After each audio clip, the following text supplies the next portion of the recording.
Durante años, creí que mi tía era el amor de mi vida. Por ella le robé a mis padres, dejé la escuela, caí en las drogas y terminé viviendo en la calle. Lo que nunca imaginé fue que todo cambiaría el día que viví un asesinato que todavía me persigue en mis pesadillas. Hola amigos, mi nombre es Cameli y hoy seré la voz que le dará vida a esta historia. Hoy te damos la más cordial bienvenida a Esto me pasó. La historia que estás por escuchar nos habla sobre cómo una persona puede confundir el cariño con el amor y cómo esa necesidad de sentirse querido puede abrir la puerta a las peores decisiones de una vida. La siguiente historia tiene como título: Me enamoré de mi tía y destruyó mi vida. Hola, mi nombre es Jonathan y quiero contar mi historia, lo que viví, y lo más difícil de todo es que por más que lo intento, siento que las palabras nunca serán suficientes para describir lo que realmente sentí. Esto me pasó cuando yo era un adolescente. En ese entonces era un muchacho muy tímido, reservado y bastante antisocial. Me costaba muchísimo relacionarme con otras personas. En la secundaria sufría bullying constantemente y prácticamente no tenía amigos. Solo había un compañero con el que me llevaba bien. Era igual de introvertido que yo y de cierta forma ambos vivíamos una situación muy parecida. Yo soy hijo único. En mi casa nunca faltó la comida, ni lo necesario para vivir, pero mis padres trabajaban casi todo el tiempo. Aunque nunca me abandonaron físicamente, sí crecí sintiendo que les faltaba tiempo para conocerme de verdad. Cuando hacía algo que no les parecía, siempre había regaños, pero nunca preguntas. Nunca me preguntaban cómo estaba, cómo me había ido en la escuela o cómo me sentía. Poco a poco, dejé de confiar en ellos y aprendí a guardarme absolutamente todo. Como parte de la rutina familiar, casi todos los fines de semana visitábamos a mi abuela. Ahí solían reunirse las hermanas de mi mamá. Eran 4 en total. Y desde la perspectiva de la familia, todas llevaban una vida normal, excepto una, mi tía Marisela. Siempre fue la oveja negra de la familia. Mi abuela contaba que desde niña había sido rebelde, nunca la obedecía, hacía lo que quería, se escapaba de clases y parecía disfrutar el llevarle la contraria a todo el mundo. Con el paso de los años, esa actitud solo fue empeorando, así que en cuanto pudo, simplemente hizo sus maletas y se fue de la casa. Nunca terminó sus estudios, se fue de mochilera por Europa, sobreviviendo como podía. Pasó varios años allá y cuando regresó a México, lo hizo acompañada de un novio extranjero, el cual no duró ni 3 semanas en casa de mi abuela porque lo corrieron. Terminó con mi tía y se regresó de nuevo a Europa. Mi tía ya no era la misma persona. Regresó con gran parte del cuerpo tatuado. Fumaba, bebía constantemente y hablaba sin ningún tipo de filtro. Era como si ese viaje hubiera sacado a la luz la persona que siempre quiso ser y ya no le importara lo que nadie pensara de ella. Mi abuela no le dejaba de insistir en que debía enderezar su vida. Le repetía que todavía estaba a tiempo de conseguir un buen trabajo o de terminar sus estudios, que ella estaba dispuesta a apoyarla. Pero Marisela simplemente escuchaba y seguía haciendo exactamente lo que quería. Por mi parte, Marisela y yo siempre habíamos tenido una buena relación. Desde que era niño, me parecía una persona muy divertida, espontánea y completamente distinta al resto de los adultos de mi familia. Y creo que cuando eres adolescente, alguien así termina llamándote mucho más la atención.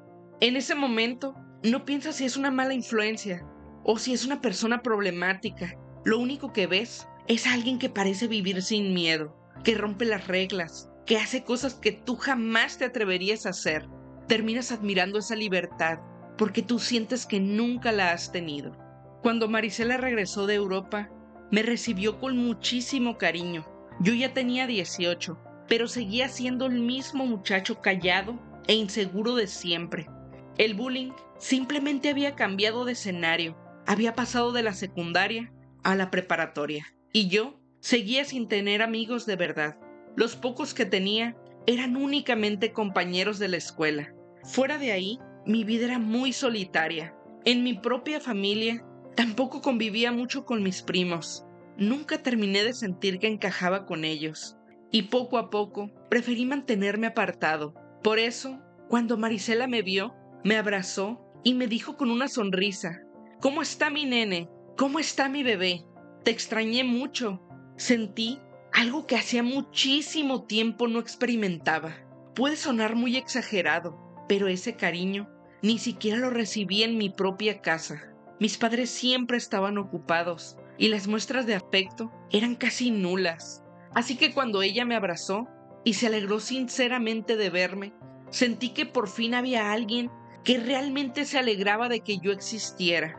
Eso fue lo que más me marcó. Claro que también me sorprendió verla tan diferente. Su forma de vestir, los tatuajes, su manera de hablar y de comportarse. Parecía otra persona completamente.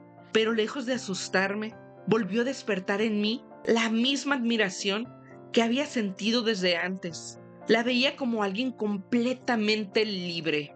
Como Marisela decidió quedarse una temporada viviendo con mi abuela, empecé a verla cada vez con más frecuencia. Nosotros seguíamos visitando a mi abuela todos los fines de semana, así que era inevitable encontrarnos. Y sin darme cuenta, esa convivencia se volvió cada vez más constante. Y fue ahí donde todo comenzó a cambiar. Poco a poco, me fui acercando más a mi tía Marisela. Al principio solo nos saludábamos cuando llegaba a casa de mi abuela, pero con el tiempo empezamos a platicar durante horas.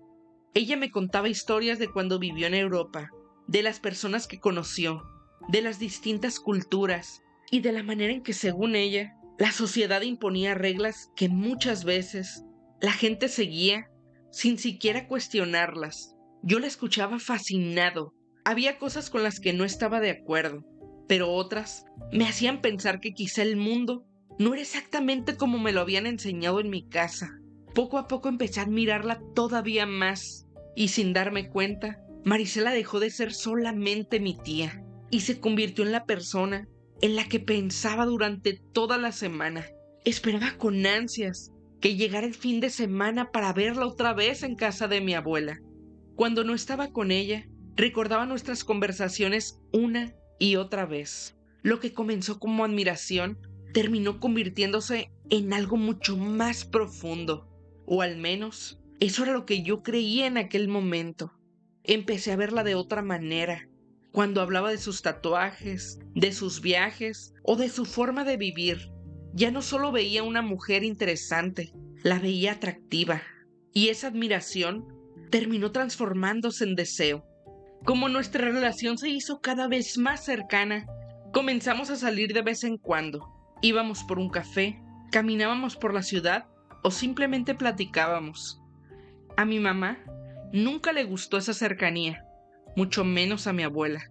Ellas seguían viendo a Marisela como la oveja negra de la familia y pensaban que podía ser una mala influencia para mí.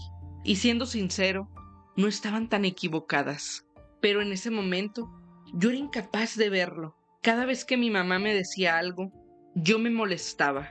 Le respondía que exageraba, que Marisela era mi tía y que conmigo simplemente se portaba muy bien. Incluso llegué a decirle que era de las pocas personas con las que realmente me sentía feliz. Ella jamás sospechó lo que estaba pasando realmente por mi cabeza.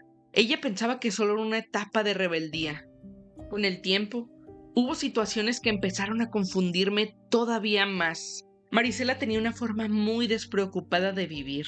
A veces se cambiaba de ropa frente a mí sin darle mayor importancia. Para ella era algo completamente natural y nunca pareció pensar que pudiera interpretarse de otra manera. Pero yo ya no la podía ver sin morbo. Cada uno de esos momentos alimentaba mis sentimientos que llevaba semanas intentando ocultar. Hasta que un día nos encontrábamos solos en casa de mi abuela. Íbamos a salir por un helado y ella comenzó a cambiarse de ropa como tantas otras veces. No pude seguir guardándomelo. Me acerqué y la besé. Marisela se quedó completamente inmóvil, impactada. Me miró sorprendida y durante unos segundos ninguno de los dos dijo una sola palabra. Después me preguntó si estaba bien. Yo no sabía cómo explicar lo que sentía. Solo pude admitir que llevaba mucho tiempo pensando en ella y que ya no lograba verla únicamente como mi tía. Ella suspiró y se sentó a mi lado. Me habló de su manera de entender la vida, de que muchas reglas existían solo porque la sociedad las había impuesto y de que las personas debían ser libres para decidir por sí mismas. También me preguntó si alguna vez había tenido novia. Yo le respondí que no. Nunca había tenido una relación. Ni siquiera sentía que alguna mujer pudiera fijarse en mí. Recuerdo que me miró con una mezcla de ternura y tristeza. Permanecí unos segundos en silencio. Y entonces, ahí se rompió esa barrera para siempre. Tuvimos relaciones sexuales. Y a partir de ese momento, nuestra relación cambió por completo. Ese día salimos por el helado como si nada hubiera ocurrido. Conversamos, nos reímos y volvimos a casa con absoluta normalidad. Pero dentro de mí todo era diferente. Sin que ella lo dijera, yo empecé a creer que ya no era solamente mi tía. Empecé a sentir que era mi pareja y esa idea terminaría destruyendo mi vida. Con el paso de las semanas, todo entre Marisela y yo se volvió cada vez más intenso. Al principio, solo nos veíamos los fines de semana, cuando yo iba a visitar a mi abuela. Después, empecé a inventar pretextos en mi casa. Decía que tenía tareas, trabajos en equipo, o que iba a salir con algún compañero de la preparatoria. A mis papás incluso les daba gusto. Creían que por fin estaba haciendo amigos y que comenzaba a convivir con gente de mi edad. La realidad era muy distinta. Todo ese tiempo lo pasaba con Marisela. Nuestra relación era cada vez más intensa, más sexual. Conforme avanzaba, ella empezó a contarme que tenía problemas económicos y que necesitaba dinero. Al principio le daba parte de mis ahorros. Desde niño, mis padres me habían enseñado a guardar dinero, pero poco a poco dejé de hacerlo para ayudarla. Cuando mis ahorros se terminaron, comencé a vender mis propias cosas, una tableta, un celular viejo, cualquier objeto que pudiera convertirse en dinero. Yo estaba completamente convencido de que la estaba ayudando. Después empezó otra etapa. Marisela ya no ocultaba su consumo de drogas cuando estaba conmigo. Lo hacía frente a mí y decía que era la única manera de sentirse tranquila, feliz o simplemente de soportar la vida. Al principio me ofrecía y yo siempre me negaba. Sabía que eso estaba mal, pero un día fue tanta su insistencia que terminé cediendo para darle gusto. Y ese fue el peor error de mi vida. A partir de ese día, comenzamos a consumir juntos. Lo que antes alcanzaba para una persona dejó de ser suficiente para dos. Cada vez necesitábamos más dinero. Fue ahí cuando comencé a robar en mi propia casa. Tomaba efectivo sin que mis padres se dieran cuenta. Vendía herramientas de mi papá y cualquier objeto que creyera que no iban a extrañar. Todo ese dinero terminaba convertido en droga. La escuela dejó de importarme. Mi vida se reducía a una sola cosa: estar con Marisela y consumir. Mis padres no tardaron en darse cuenta de que algo estaba ocurriendo. Me veían más delgado, más distraído y completamente diferente. Incluso hablaron con el director de la preparatoria y ahí descubrieron que llevaba varios días sin asistir. Una noche me sentaron para platicar. Me preguntaron directamente si estaba consumiendo drogas. Lo negué. Ellos me dijeron que sabían que mentía y que por mi propio bien pensaban internarme en un centro de rehabilitación. Yo reaccioné con enojo, tomé una mochila con algunas cosas y me salí de la casa. Fui directamente con Marisela. Ella me dijo que no me preocupara, que podía esconderme en el cuarto donde dormía, en casa de mi abuela, y que ahí nadie lo notaría. Así pasaron varias semanas. Vivía oculto, alimentándome de la comida que mi abuela dejaba, sin imaginar que yo estaba ahí. Pero la droga nunca era suficiente. Cuando se terminaba, Marisela cambiaba por completo.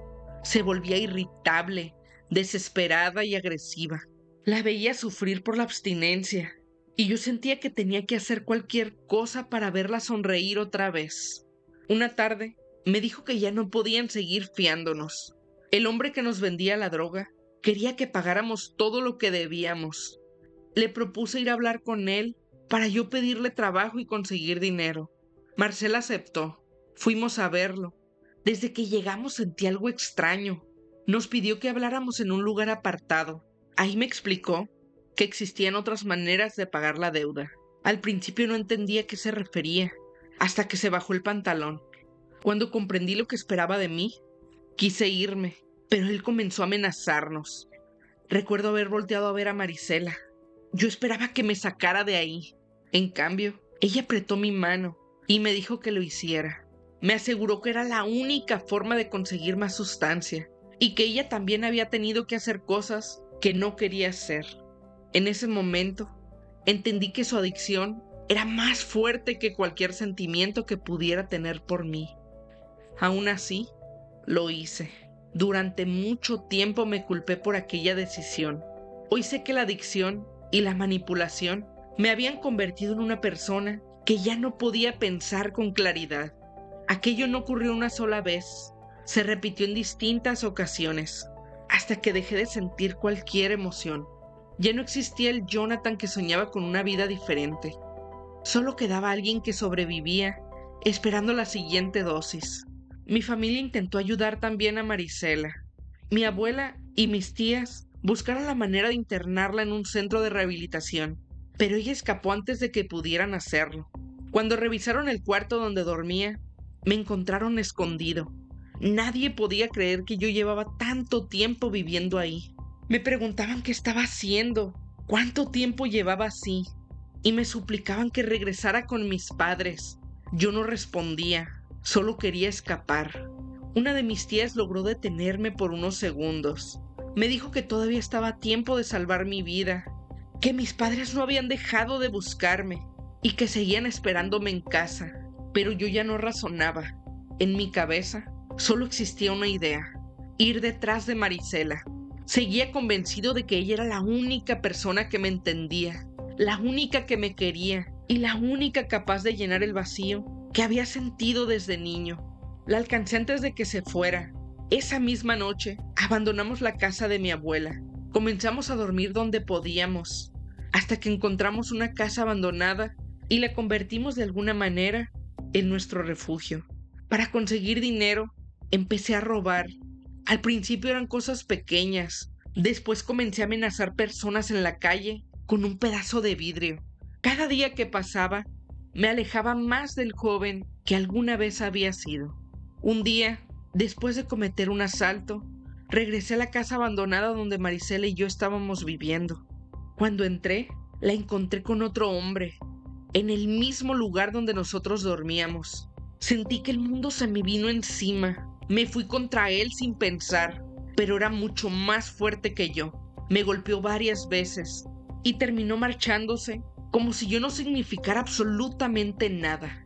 Cuando pude levantarme, le pregunté a Marisela que por qué estaba haciéndome esto.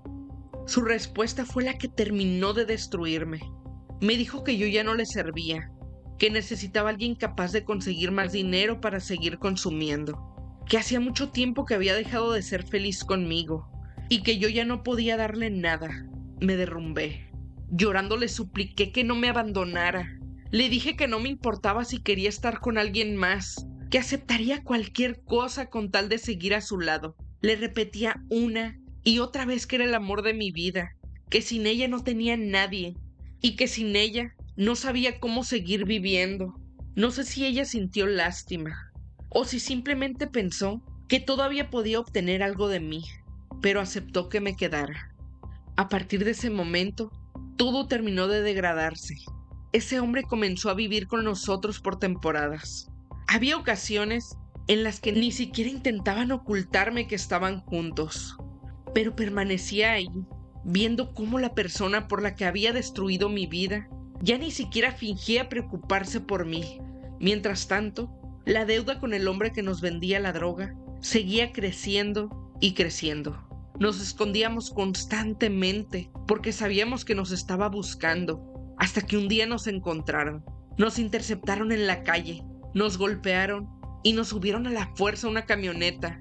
Nos llevaron de nuevo a aquella bodega donde tiempo atrás había comenzado mi peor pesadilla. Ahí nos dijeron que ya habían tenido suficiente de nuestras mentiras y de nuestras promesas. Me obligaron a sentarme en una silla sin poder moverme. Después, llevaron a Marisela frente a mí. Todavía recuerdo sus gritos. Recuerdo cómo suplicaba. Y recuerdo la impotencia de no poder hacer absolutamente nada. La asesinaron de una forma muy violenta, inhumana, delante de mis ojos. Ese momento me perseguirá el resto de mi vida. Pensé que yo sería el siguiente, pero no. Solamente me golpearon hasta que se cansaron.